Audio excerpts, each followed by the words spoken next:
Now when Rachel saw that she bore Jacob no children, Rachel envied her sister, and said to Jacob, "Give me children, or else I die." And Jacob's anger was aroused against Rachel, and he said, "Am I in the place of God, who has withheld from you the fruit of the womb?"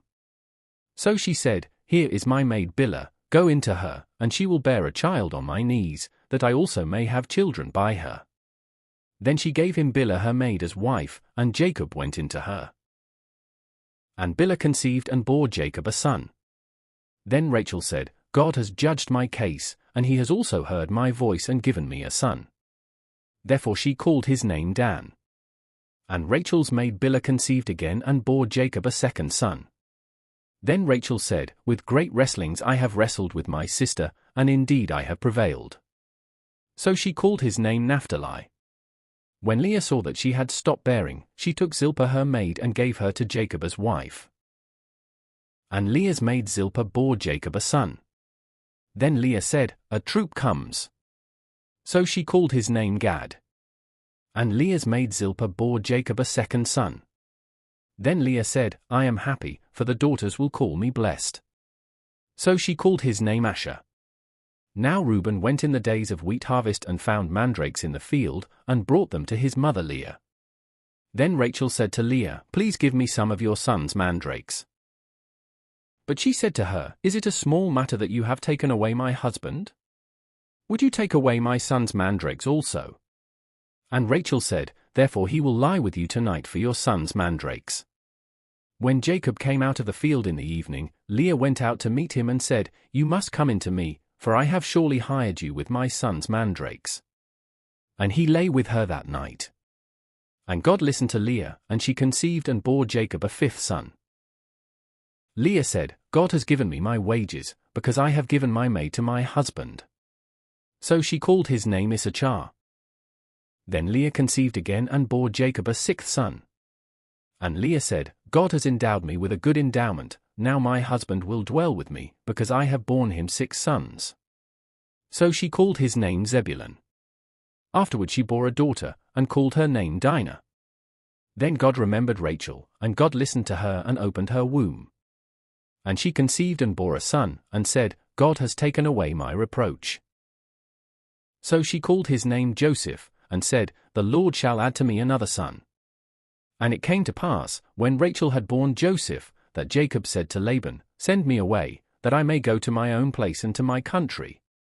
Give me my wives and my children for whom I have served you, and let me go, for you know my service which I have done for you." And Laban said to him, "Please stay, if I have found favor in your eyes, for I have learned by experience that the Lord has blessed me for your sake." Then he said, "Name me your wages, and I will give it." So Jacob said to him, "You know how I have served you and how your livestock has been with me. For what you had before I came was little, and it has increased to a great amount. The Lord has blessed you since my coming. And now, when shall I also provide for my own house?" So he said, "What shall I give you?"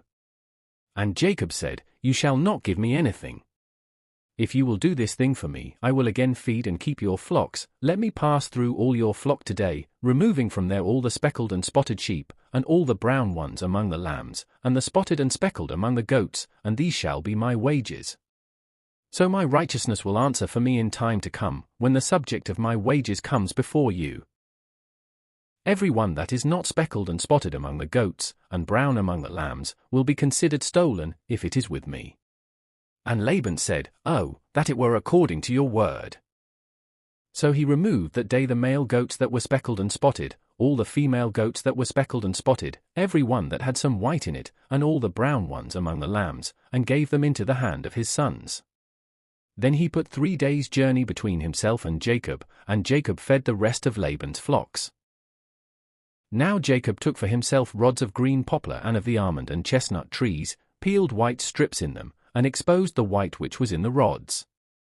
And the rods which he had peeled, he set before the flocks in the gutters, in the watering troughs where the flocks came to drink, so that they should conceive when they came to drink.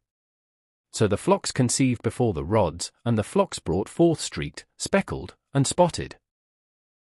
Then Jacob separated the lambs, and made the flocks face toward the street and all the brown in the flock of Laban, but he put his own flocks by themselves and did not put them with Laban's flock. And it came to pass, whenever the stronger livestock conceived, that Jacob placed the rods before the eyes of the livestock in the gutters, that they might conceive among the rods. But when the flocks were feeble, he did not put them in, so the feebler were Laban's and the stronger Jacob's.